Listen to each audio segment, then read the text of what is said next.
have to say it just went way beyond my expectation. It's like nothing that we had in D4. Pure hatred, they're Mephisto's army. They wanted them to feel a little bit more different from your typical demon family. Everyone's quality was top-notch. But at the time, we didn't know if it was going to work. I think where we landed is going to turn some heads. This is not your normal thing. It's the living form of hatred.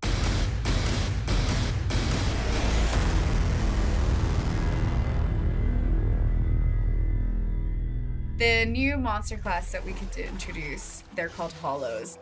These Hollows have actually been around for like millennia.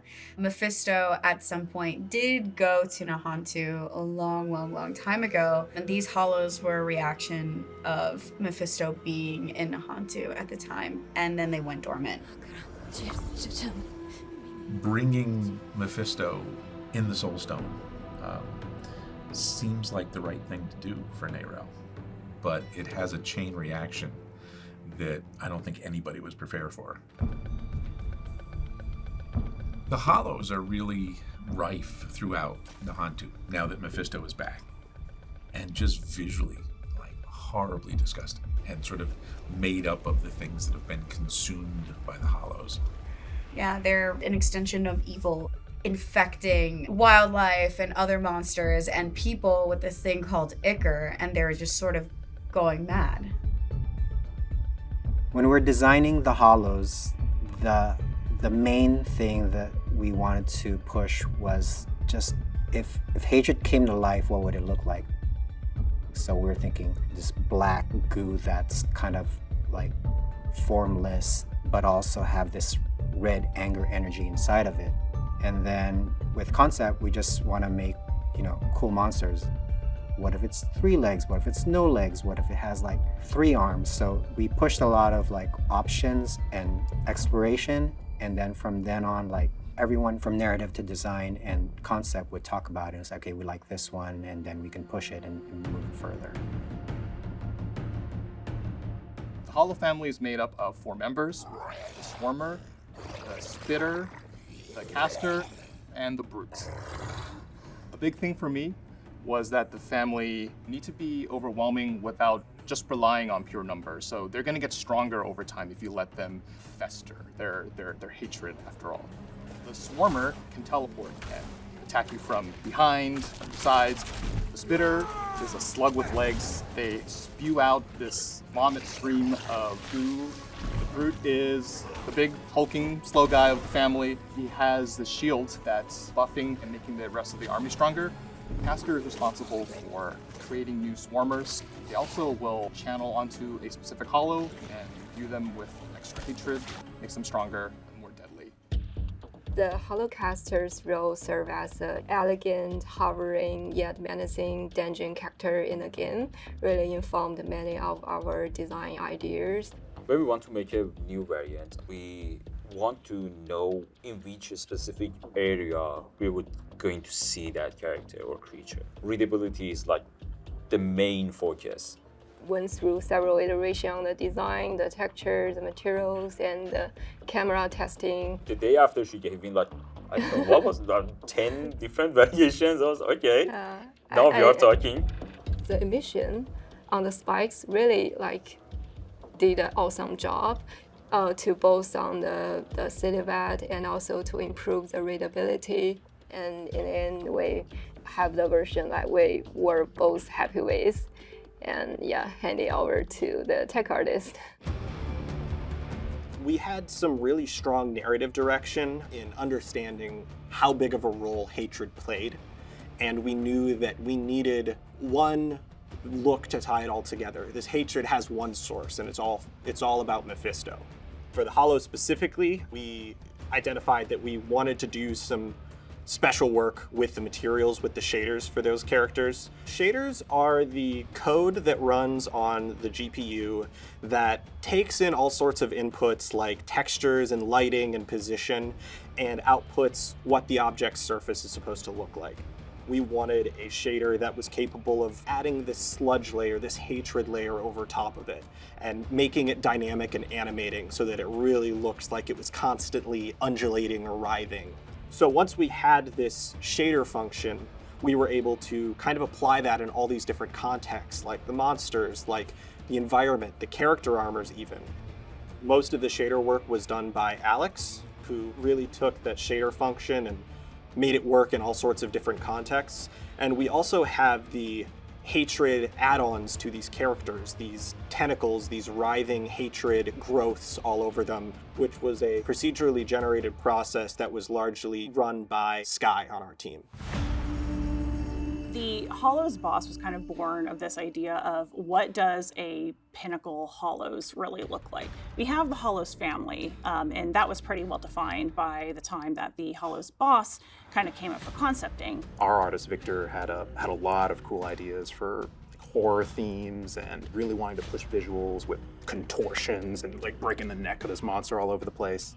That's where we had the option to go, like, can we push it and really get that idea of what hatred and the Hollows are all about? This inky black ichor that latched on to a once powerful spellcaster.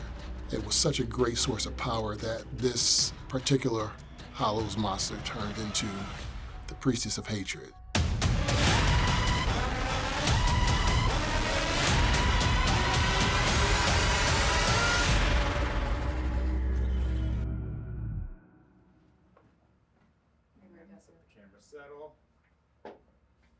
I'm Victor Lee, a principal concept artist on the Diablo team, and I concepted the Priestess of Hatred.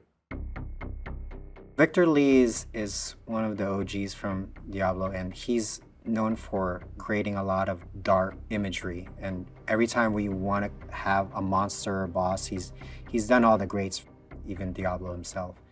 One of his monitors on the side of his desk is just like a dark black eye staring at him. And so when we needed something that's pure darkness, like, we had to tap Vic.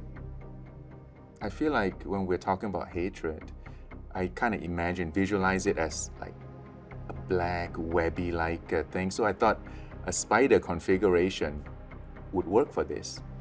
So I did a few variations, some with souls, human souls trapped in the abdomen. It's like a purgatory because this creature consumes humans. I have this nagging feeling for a long time that why I felt it's not working, no matter how interesting the design is, I'm not pushing the boundaries. So I basically rethought the whole thing. A lot of our creatures are just like raw aggression. It's just muscly and just brutal. Maybe this one is more insidious. What if the human figure is not controlling the hatred, but it's the other way around? Like the hatred is actually mocking humanity. It's like dragging a puppet around. So what I did is I kept the human figure as a focal point, but the rest of the creature is this moving mass of basically a ball of hatred. It broke a lot of rules, but I just felt like this just fits. So I went ahead with it and rendered it out.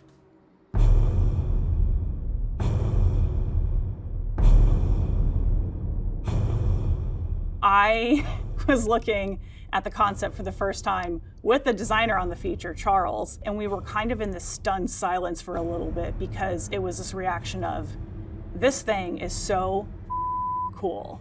And then we started thinking, how are we even going to make this thing move? Typically, our monsters are bipedal or they're quadrupeds. How's it gonna move? We can't rely on walk cycles anymore. How's it gonna rotate? We can't rely on, the built-in rotation stuff without it looking weird as hell. It was clear that in order to make this like animate and look natural, we were gonna have to pretty much dive into uncharted territory. We wanted it to move in a very unique way. We wanted it to somersault through the air and be super unpredictable and zippy and just have like ridiculous animations as those tentacles are flying all over the place. We had that narrative and kind of drive to make it formless, and with our conventional rigging that we couldn't do that. We were doing prototyping before the feature even kicked off. Like, we were already meeting with animation and tech art to say, hey, we have this thing, we think it's really cool, but we need help figuring this out. So we had a lot of early collaboration, which was really what set us up for success. When the animator came back with it, going from post to post rather than your normal animations, I was like, yes, that's it. That's what hatred should feel like. When you first find the Priestess of Hatred, it's going to look like a lifeless human corpse. And you're like, this doesn't look like a boss fight. I'm in a boss arena, what's going on? But as you approach, you see that the body gets pulled into a giant pool of hatred, and then out of that pool of hatred comes this giant mass of tentacles. And that is the boss. So after animation, it gets to come to me, and I get to do all of the really cool visual effects at the end, show what those tentacles are doing when they impact the ground, when they slap something, when they hit the player. It really brings the entire thing together. The vomit attack is really gross because there's like this part of the torso of the humanoid that has been kind of hollowed out and now has teeth. The tentacles come out from the mass and they grab the humanoid and kind of pull the body back so that the slit in the belly opens up and all of the hatred just pours out in a straight beam. It's pretty gross. The Hollows are just such a unique family. From the moment they spawn in on your screen, you can tell that they are different. They have just such unique behaviors and animations. We were able to execute on a vision that's really just so different than what we typically do. The whole process made me feel very proud of our whole team. Everyone just got it. They understood what the monster was, they got the vision, and it just worked.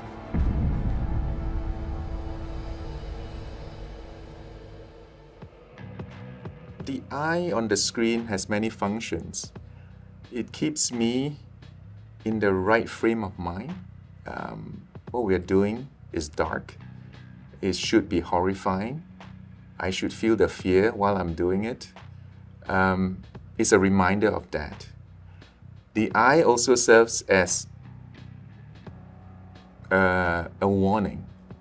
Like, get moving. Don't dwell too long and wander around, Get this thing moving. Get the work done.